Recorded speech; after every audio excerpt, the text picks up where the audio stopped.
नमस्ते बच्चों। आज हम पढ़ेंगे क्लास 8 का वसंत का चैप्टर 10 अकबरी लोटा। यह एक कहानी है और इसे लिखा है अन्नपूर्णा नंद वर्मा ने। लाला झाऊलाल को खाने पीने की कमी नहीं थी। काशी के ठठेरी बाजार में मकान था। नीचे की दुकानों से 100 रुपये मासिक के करीब किराया उतर आता था। अच्छा खाते थे, अच्छा पहनते थे, पर 250 रुपये तो एक साथ आँख सेकने के लिए भी न मिलते थे। इसलिए जब उनकी पत्नी ने एक दिन एकाएक 250 रुपये की मांग पेश की, तब उनका जी एक बार जोर से सनसनाया और फिर बैठ गया। उनकी यह दशा देखकर पत्नी ने कहा, डरिए मत, आप देने में असमर्थ हो तो मैं अपने भाई से मांग लूं।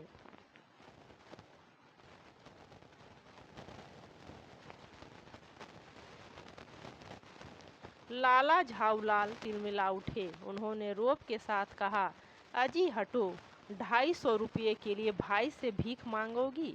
मुझसे ले लेना, लेकिन मुझे इसी जिंदगी में चाहिए। अजी इसी सप्ताह में ले लेना।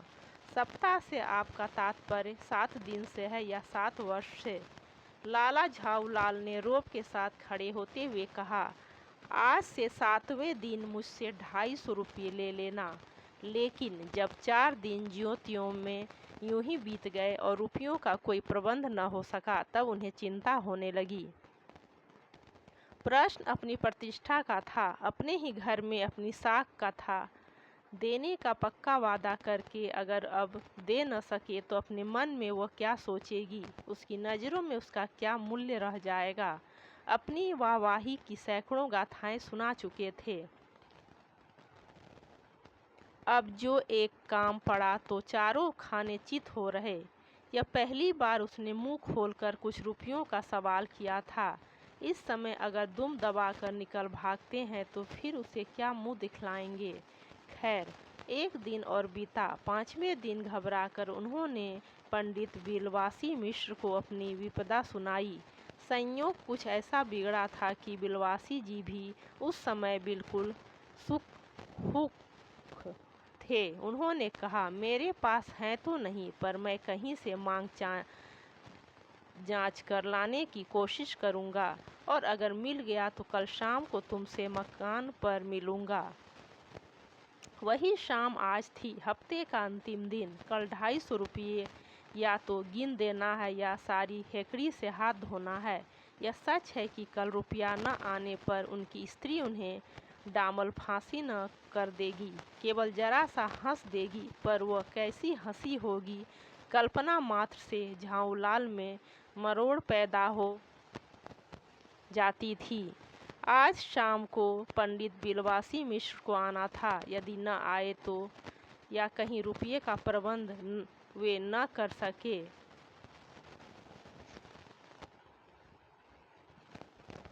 इसी उधेड़ बुन में पड़े लाला झाऊलाल छत पर टहल रहे थे। कुछ प्यास मालूम हुई। उन्होंने नौकर को आवाज़ दी। नौकर नहीं था, खुद उनकी पत्नी पानी लेकर आईं। वह पानी तो जरूर लाईं, पर गिलास लाना भूल गई थीं। केवल लोटे में पानी लिए वह प्रकट हुईं। फिर लोटा भी संयोग से वह जो अपनी बेढंगी सूरत के कारण लाला झाऊलाल को सदा से नापसंद था तो नया, 1-2 साल का ही बना, पर कुछ ऐसी गढ़न उस लोटे की थी कि उसका बाप डमरू, माँ चीलम रही हो। लाला ने लोटा ले लिया, बोले कुछ नहीं। अपनी पत्नी का अदब मानते थे, मानना ही चाहिए, इसी को सभ्यता कहते हैं। जो पति अपनी पत्नी का न हुआ वो पति कैसा? फिर उन्होंने यह भी सोचा कि लोटे में पानी दें, तब भी गनीमत है। अभी अगर चूँ कर देता हूँ तो बाल्टी में भोजन मिलेगा, तब क्या करना बाकी रह जाएगा। लाला अपना गुस्सा पीकर पानी पीने लगे। उस समय वे छत की मुंडेर के पास ही खड़े थे। जिन बुजुर्गों ने पानी पीने के संबंध में यह नियम बनाए थे कि खड़े खड़े पानी न पियो, सोते समय पानी न पियो, दौड़ने के बाद पानी न पियो, उन्होंने पता नहीं कभी यह भी नियम बनाया या नहीं कि छत की मुंडेर के पास खड़े होकर पानी न पियो।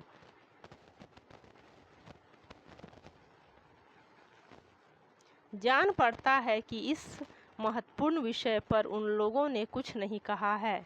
लाला झाऊलाल मुश्किल से 2-1 घूंट पी पाए होंगे कि न जाने कैसे उनका हाथ हिल उठा और लोटा छूट गया। लोटे ने दाएं देखा न बाएं, वो नीचे गली की ओर चल पड़ा। अपने वेग में उल्का को लजाता हुआ आंखों से ओझल हो गया। किसी जमाने में न्यूटन नाम के किसी खुराफाती ने पृथ्वी की आकर्षण शक्ति नाम की एक चीज़ इजाद की थी। कहना न होगा कि यह सारी शक्ति इस समय लोटे के पक्ष में थी।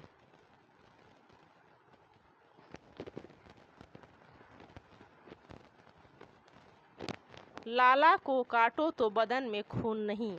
ऐसी चलती हुई गली में ऊंचे तिमंजले से भरे हुए लोटे का गिरना हंसी खेल नहीं। यह लोटा न जाने किस अनाधिकारी के झोपड़े पर काशीवास का संदेश लेकर पहुंचेगा। कुछ हुआ भी ऐसा ही। गली में जोर का हल्ला उठा। लाला झाऊलाल जब तब दौड़कर नीचे उतरे तब तक एक भारी भीड़ उनके आंगन में घुस आई। लाला झाऊलाल ने देखा कि इस भीड़ में प्रधान पात्र एक अंग्रेज है जो नख-सीख से भीगा हुआ है और जो अपने एक पैर को हाथ से सहलाता हुआ दूसरे पैर पर नाच रहा है। उसी के पास अपराधी लोटे को भी देखकर लाला झाऊलाल जी ने फौरन 2 और 2 जोड़कर स्थिति को समझ लिया। गिरने के पूर्व लोटा एक दुकान के साइबान से टकराया। वहां टकराकर उस दुकान पर खड़े उस अंग्रेज को उसने सांगोपांग स्नान कराया और फिर उसी के बूट पर आ गिरा। उस अंग्रेज को जब मालूम हुआ कि लाला झाऊलाल ही उस लोटे के मालिक हैं, तब उसने केवल एक काम किया, अपने मुंह को खोलकर खुला छोड़ दिया। लाला झाऊलाल को आज ही यह मालूम हुआ कि अंग्रेजी भाषा में गालियों का ऐसा प्रकांड कोश है। इसी समय पंडित बिलवासी मिश्र भीड़ को चीरते हुए आंगन में आते दिखाई पड़े। उन्होंने आते ही पहला काम यह किया कि उस अंग्रेज को छोड़कर और जितने आदमी आंगन में घुस आए थे सबको बाहर निकाल दिया। फिर आंगन में कुर्सी रखकर उन्होंने साहब से कहा, आपके पैर में शायद कुछ चोट आ गई है, अब आप आराम से कुर्सी पर बैठ जाइए। साहब बिलवासी जी को धन्यवाद देते हुए बैठ गए और लाला झाऊलाल की ओर इशारा करके बोले, आप इस शख्स को जानते हैं? बिल्कुल नहीं, और मैं ऐसे आदमी को जानना भी नहीं चाहता जो निरीह राह चलतों पर लोटे के वार करे।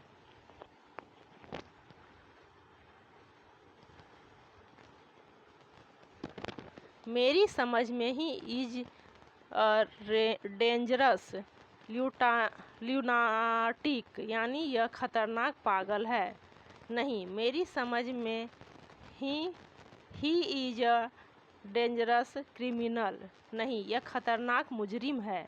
परमात्मा ने लाला झाऊलाल की आंखों को इस समय कहीं देखने के साथ खाने की भी शक्ति दे दी होती तो यह निश्चय है कि अब तक बिलवासी जी को वे अपनी आंखों से खा चुके होते। वे कुछ समझ नहीं पाते थे कि बिलवासी जी को इस समय क्या हो गया है। साहब ने बिलवासी जी से पूछा, तो क्या करना चाहिए?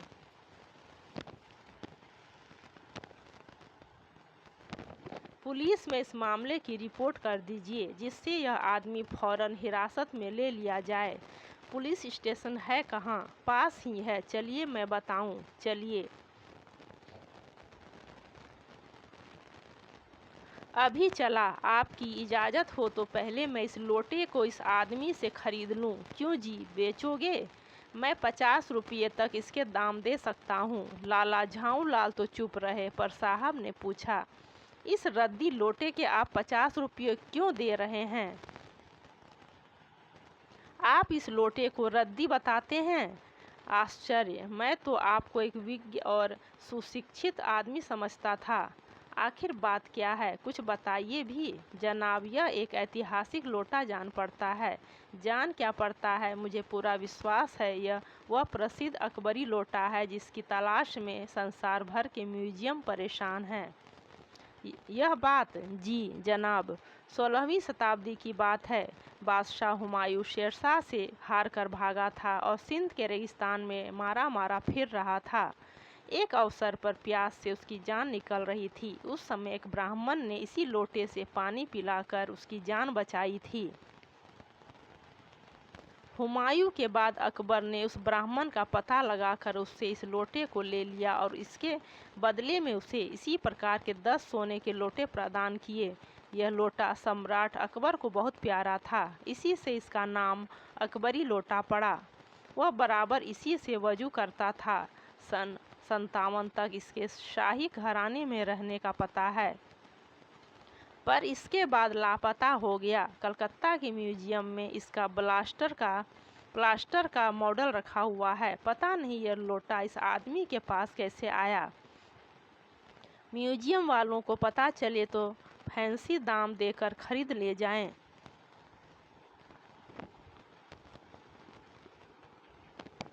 इस विवरण को सुनते सुनते साहब की आंखों पर लोभ और आश्चर्य का ऐसा प्रभाव पड़ा कि वे कौड़ी के आकार से बढ़कर पकौड़ी के आकार की हो गईं। उसने बिलवासी जी से पूछा, तो आप इस लोटे का क्या करिएगा? मुझे पुरानी और ऐतिहासिक चीज़ों के संग्रह का शौक है। मुझे भी पुरानी और ऐतिहासिक चीज़ों के संग्रह करने का शौक है। जिस समय यह लोटा मेरे ऊपर गिरा था, उस समय मैं यही कह रहा था। उस दुकान से पीतल की कुछ पुरानी मूर्तियां खरीद रहा था। जो कुछ हो, लोटा मैं ही खरीदूंगा। वाह, आप कैसे खरीदेंगे? मैं खरीदूंगा, यह मेरा हक है। हक है? जरूर हक है। यह बताइए कि उस लोटे के पानी से आपने स्नान किया या मैंने? आपने। वह आपके पैरों पर गिरा या मेरे? आपके। अंगूठा उसने आपका भुरता किया या मेरा? आपका। इसलिए उसे खरीदने का हक मेरा है। यह सब बकवास है। दाम लगाइए, जो अधिक दे वह ले जाए। यही सही। आप इसका 50 रुपया लगा रहे थे। मैं 100 देता हूँ, मैं 150 देता हूँ, मैं 200 देता हूँ। अजी, मैं 250 देता हूँ। यह कहकर बिलवासी जी ने 250 के नोट लाला झाऊलाल के आगे फेंक दिए। साहब को भी ताव आ गया। उसने कहा, आप 250 देते हैं तो मैं 50-100 देता हूँ। अब चलिए। बिलवासी जी अफसोस के साथ अपने रुपये उठाने लगे, मानो अपनी आशाओं की लाश उठा रहे हों। साहब की ओर देखकर उन्होंने कहा, लोटा आपका हुआ, ले जाइए। मेरे पास 250 से अधिक नहीं है।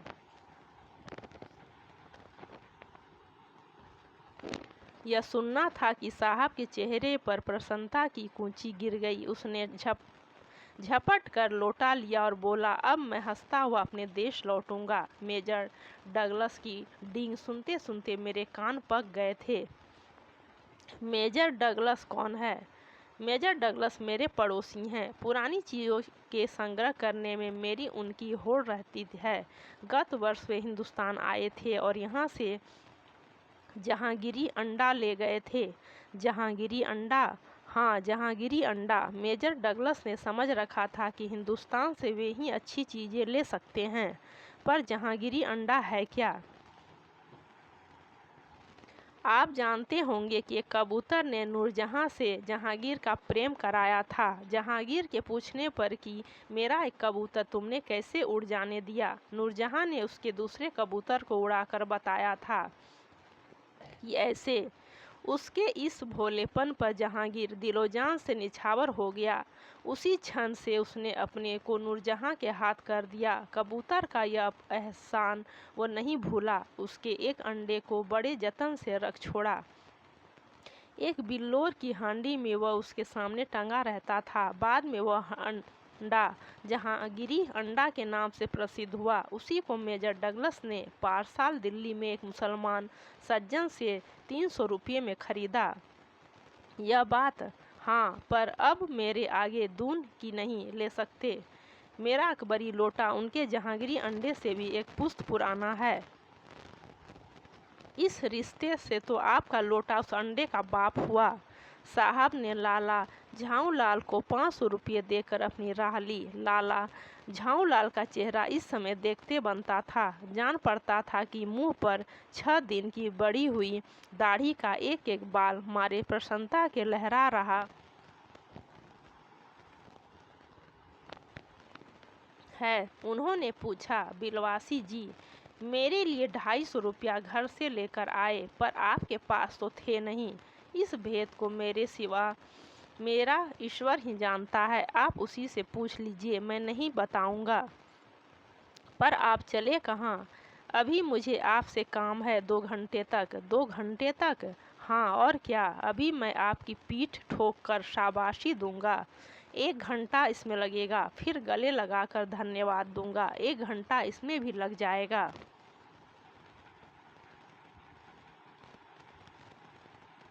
अच्छा पहले 500 रुपये गिनकर सहेज लीजिए। रुपया अगर अपना हो तो उसे सहेजना एक ऐसा सुखद और मनमोहक कार्य है कि मनुष्य उस समय सहज में ही तन्मयता प्राप्त कर लेता है। लाला झाऊ लाल ने अपना कार्य समाप्त करके ऊपर देखा, पर बिलवासी जी इस बीच अंतर्धान हो गए। उस दिन रात्रि में बिलवासी जी को देर तक नींद नहीं आई। वे चादर लपेटे चारपाई पर पड़े रहे। 1 बजे वे उठे। बहुत धीरे से अपनी सोई हुई पत्नी के गले से उन्होंने सोने की वह सिकड़ी निकाली जिसमें एक ताली बंधी हुई थी।